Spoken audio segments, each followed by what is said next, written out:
Sir ఈ 5 ఏళ్ల ప్రభుత్వం ఎలా ఉండబోతుంది? ఈ 5 ఏళ్ళు ప్రభుత్వం ఎట్లా ఉండబోతుంది అనటానికి నిదర్శనం నారా చంద్రబాబు నాయుడు అనే రోజే చెప్పాడు. 5 ఏళ్లలో నేను ఏం చేయబోతున్నాను, ఏ ఫైళ్ళ మీద సంతకం పెట్టబోతున్నాను, ఏంటి పేద ప్రజల కోసం ఈ రాష్ట్రంలో ఏం చేయబోతున్నాను అని చెప్పి ఫస్ట్ అవ్వా తాతల్ని అక్కా చెల్లెల్ని ఎంతో సంతోషపెట్టి 7,000 రూపాయలు జులైలో ఇస్తాను అని చెప్పి ఆ రోజు ప్రచారంలో ఎప్పుడు మాట ఇచ్చిన చంద్రబాబు నాయుడు గారు ఈరోజు ప్రతి అవ్వా తాతకి మరి 7,000 రూపాయలు ఏప్రిల్ నుంచి జులై దాకా మరి 3,000 రూపాయలు, జులై నుంచి వచ్చే 4,000 రూపాయలు, మరి కలిపి 3,000, 4,000, 7,000 రూపాయలు పేద ప్రజలకి ఇచ్చి ఆ రోజు రాష్ట్రంలో సంక్రాంతి పండగ, క్రిస్మస్ పండగ, రంజాన్ ఏ పండగ జరుగుతుందంటే రాష్ట్రంలో చంద్రన్న వచ్చాడు, అందుకే ఇంత సంతోషంగా ఈ రాష్ట్ర ప్రజలు ఉంటారంటానికి జులై 1వ తారీఖున చూసాం. వ్యవస్థలో మరి వాలంటరీ లేకుండా ఎట్లా పంచుతారు అని అడిగిన గజ్జి దొంగకి వాలంటరీలు కాదురా, తెలుగు ప్రజల్లో విశ్వాసం ఉంది, చంద్రబాబు నాయుడు గారు మాకు ఇస్తారు అనుకుంటే మరి ఆ రోజు ఉదయం 5 గంటలకు 6 గంటలకు స్టార్ట్ చేస్తే సాయంత్రానికి 100% మరి 98% ప్రజలందరికీ ఇంటికి చేరుకున్నాయి. ఇళ్లలో లేని వాళ్ళు, ఆరోగ్యం బాగోక హాస్పిటల్లో ఉన్న వాళ్ళకి 2వ రోజున ఇచ్చాం. అంతేగాని చంద్రబాబు నాయుడు గారు మాట ఇచ్చారంటే ఆయన చేసి చూపించే వ్యక్తిగా మనం చూసాం. మరి రెండోది ఇసుక విధానం.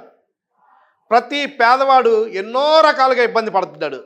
కూలి పని చూసుకుంటే ఎన్ని సంస్థలు చూడండి, ఈ సెంటరింగ్ వాళ్ళు, తాపీ మేస్త్రులు, ఏది బిల్డింగ్ వర్కర్సు, పెయింటింగ్ వర్కర్సు, ఎన్ని రకాలుగా చూసుకుంటే ఒక 100 మంది, 100 కంపెనీలు, 100 సంస్థలు, ఆటో వాళ్ళే కానీ, ట్రాన్స్పోర్ట్ డిపార్ట్మెంటే కానీ, ఏ డిపార్ట్మెంట్లో చూసుకున్నా కూలీలు పనిచేసుకొని రోజువారీ కూలీలు బెంచ్ సర్కిల్ దగ్గర విజయవాడలో చూస్తాం. విజయవాడ పట్టణంలో ఎంతోమంది కూలీ ఈరోజు బెంచ్ సర్కిల్ దగ్గరికి వెళ్తే ఒక్క కూలీ కనపడ్డు. లక్షల కోట్లు తినేసి ఇసుకని అమ్ముకొని పాత ప్రజాప్రతినిధులు మరి ముఖ్యమంత్రి దోచుకుంటే ఇసుకని అమ్ముకొని దాచుకొని వెళ్ళిపోయారు.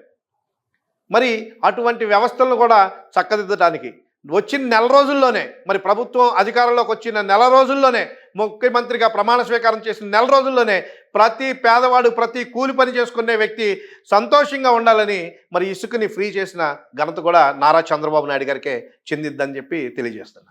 చంద్రబాబు నాయుడు గారు అధికారంలోకి రాగానే చాలా ధ్వంసం చేస్తున్నారు, వాళ్ళ ఇల్లు కార్యకర్తలు వైసీపీ వాళ్ళు ధ్వంసం చేస్తున్నారని చెప్పేసి జగన్మోహన్ రెడ్డి అంటున్నాడు కదా.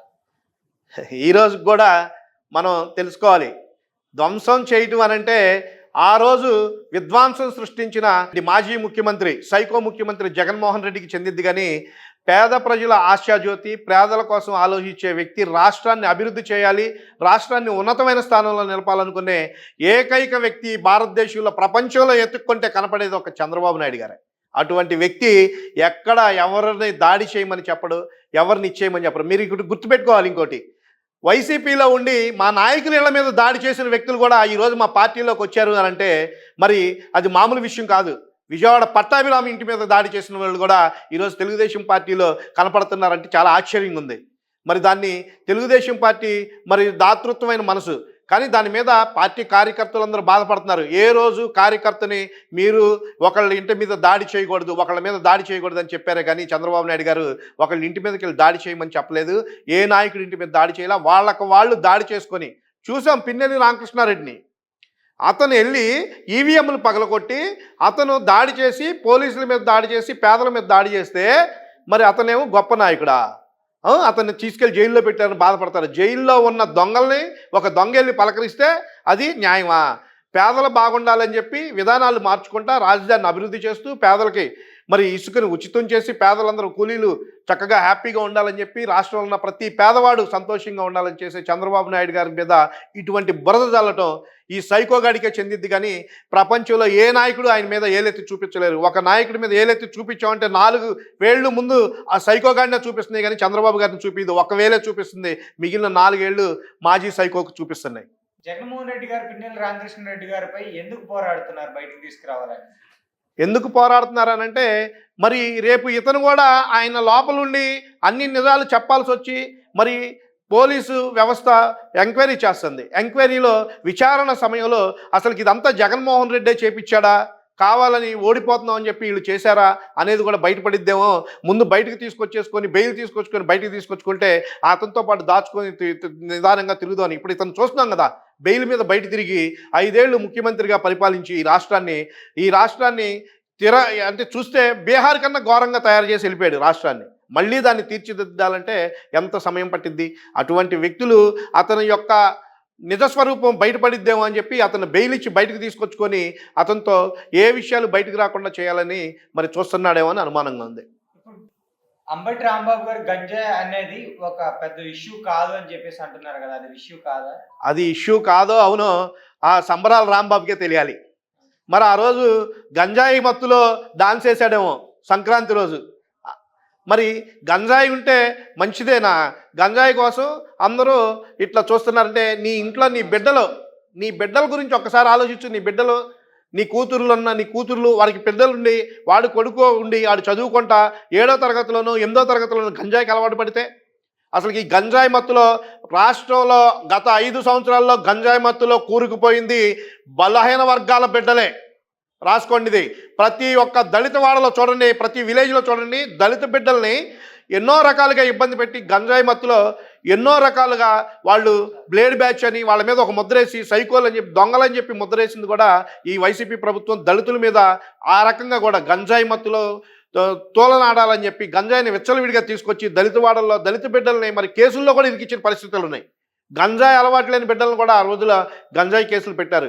ఈరోజు గంజాయి అనేది అది ఒక కలుపు మొక్క, దాన్ని తీసేయాలి. రాష్ట్రంలో గంజాయి అనేది రానివ్వను అని చెప్పి ఆ రోజు శపథం చేసింది చంద్రబాబు నాయుడు గారు, నారా లోకేష్ బాబు గారు. మరి ఆయన యువగళం పాదయాత్రలోనే చెప్పాడు గంజాయిని కూకటి వేళ్లతో తీసేయాలి అటువంటి వ్యవస్థని, దాన్ని మరి సప్లై చేస్తున్న ప్రతి ఒక్కరిని వదలనని చెప్పారు.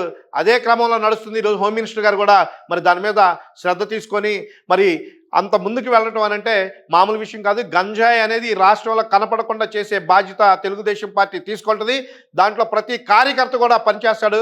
పోలీస్ వ్యవస్థే కాదు, ప్రజలు కూడా, సామాన్య ప్రజలు కూడా గంజాయి ఏ ప్రాంతంలో ఉన్నా చెప్పండి, వాళ్ళని అరెస్ట్ చేస్తాం, వాళ్ళకి తగిన శాస్తి చేస్తాం అని చెప్పి ప్రభుత్వం స్వచ్ఛందంగా చెప్పింది. స్వచ్ఛందంగా ప్రతి ప్రజలు దాని మీద చూస్తున్నారు. ఎవడన్నా గంజాయి అమ్మినా గంజాయి తాగినా పోలీసులకి పట్టించాల్సిందే, ఆ వ్యవస్థని కూకట వేళ్లతో తెంచేయాల్సిందే. అలాగే నిన్న శ్వేతపత్రం విద్యుత్ ఛార్జీల మీద విడుదల చేశారు. దాంట్లో భాగంగా ఏదైతే టారిఫ్లు ఉన్నాయో దాంట్లో మధ్యతరగతి కింద తరగతి ఉన్నందుకు సంబంధించిన టారిఫ్లో ఎక్కువ శాతం పెరిగింది. 90% 80% పెరిగింది. దాన్ని ఎలా చూస్తారు? మీకు చెప్తున్నాను కదండి, ఈ ముఖ్యమంత్రి ఏ వ్యవస్థని వదల్లా. ఆ రోజు గాలి నీరు చెత్త పన్నేసినోడు విద్యుత్ దాని గురించి మాట్లాడతాం, మనం అడగటం కూడా తప్పండి. 50 యూనిట్ల నుంచి 200 యూనిట్లు వచ్చేవాడిని కూడా 201 యూనిట్ వచ్చేవాడి దగ్గర కూడా ఎవరండి పేద ప్రజలకి ఏముంటాయండి? వాళ్ళ ఇంట్లో ఉండే కరెంటు అయ్యి ఒక లైటు ఒక ఫ్యాను, వాటికి కూడా నువ్వు 200 యూనిట్ దాటితే ఎన్నో కట్ చేసేవి. ఎన్ని కోట్లు సంపాదించావు పేద ప్రజల మీద నువ్వు. మీకు ఇదిగో అమ్మ మీకు 10,000 వేసాను, 14,000 వేసాను, తాతయ్య బడికి అమ్మ ఒడికి ఎంతేసి అంతేసి అని చెప్పి దానికి రెట్టింపుగా నువ్వు 40,000 సంవత్సరానికి ఇస్తే 80,000 ప్రజల దగ్గర నుంచి తీసుకున్నావు జగన్మోహన్ రెడ్డి.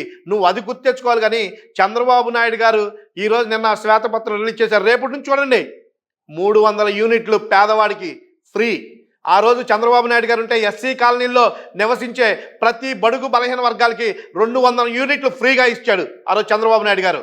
ఈరోజు ఆ 200 యూనిట్లు కాదు కదా 50 యూనిట్లను కూడా తినేసావు జగన్మోహన్ రెడ్డి. తినేస్తే చంద్రబాబు నాయుడు గారు మరి ఆ వ్యవస్థను కూడా చక్కదిద్దడానికి, ఆ వ్యవస్థను కూడా ఒక సక్రమ మార్గంలో నడిపించడానికి, ఎన్నో అక్రమాలు జరిగిన విద్యుత్ వ్యవస్థను కూడా సక్రమంగా నడిపించాలని ఒక ఆలోచనతో ఒక మంచి వ్యక్తికి విద్యుత్ శాఖ మంత్రి కూడా ఇచ్చాడు. మరి అటువంటి మహోన్నతమైన భావాలు కలిగిన వ్యక్తి ఈరోజు మనం చూస్తున్నాం.